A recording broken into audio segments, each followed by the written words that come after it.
my coming out started from the coming out to self.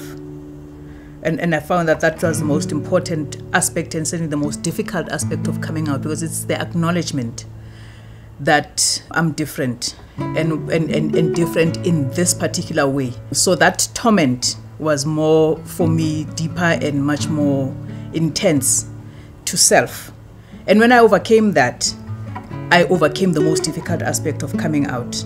So when I did eventually come out to myself, it was easy for me to come out to others. In fact, at the point when I made the decision to come out, I'll use the Zulu expression that was my way of moving forward with myself. So whoever is with me in this self that I've discovered and I'm willing to acknowledge about myself, not so much a discovery, but I suppose a coming together with self. At work, I didn't initially come out verbally. I actually came out by way of expression. I decided to start wearing my suits because I had this kind of double life that I was living, that over weekends I was wearing different clothes than I was wearing when I was going to work. I collect shoes, but they happen to be obviously men's shoes or shoes that I buy in the men's section of a shop.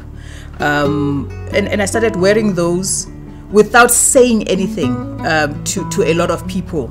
I remember specifically going to our head of HR because I suppose I wasn't particularly sure what my stance would mean, and I came out specifically to her at that time, and embracing that she expressed gave me the confidence to then be myself at work. And I remember the first few responses or reactions that I was getting were actually more people staring at me than people actually saying something offensive. The one thing that I remember that haunted me for a long time from the point of me coming out, even as I was beginning to speak about who I really am, was the fact that there was just this haunting silence from my employer. I just never knew what my organization stood for when it came to LGBTI matters. And that really bothered me. I just didn't know. Not knowing is quite problematic. I volunteered myself into the space.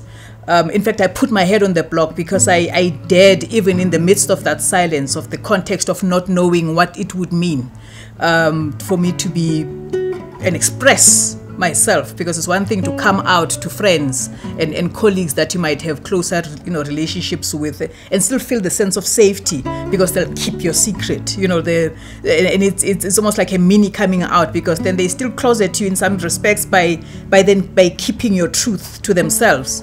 But the daring to wear men's clothes, as I did from that point onwards, still gave me a sense of uncertainty about what it means. I never felt actually fear for my career in terms of somebody who just wake up and fire me because I'm queer, but I thought and feared that something else that might be work related might come up, a victimization of sorts that might not come up as a homophobic response to my LGBTI identity and expression. I also knew that the world that I came from, of being in the closet, was not a world that I was going to go back into. And I was daring my employer to come out by coming out.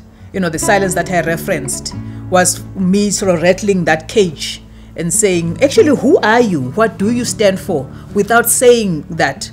Eventually I did express that, years down the line. I remember the only thing that bothers me about where I work is that I don't know what my employer stands for. I don't know how my employer is responding to who I am, and what that means to my employer, and one of my senior colleagues was the coordinator of the program. We spoke at the break, and he said, you might not be aware of this, but there are developments that are taking place. We are developing a strategy on inclusion and diversity, and we think you can have something to contribute when it comes to this element of LGBTI. And indeed, I was given that space to make a contribution in that, and I continue to participate in LGBTI related matters. My employer has since come out as an embracive employer. In fact, one of the expressions or a key expression of the inclusion and diversity element of where I work is that your workplace must be a place that embraces who as you are. So basically you come as you are.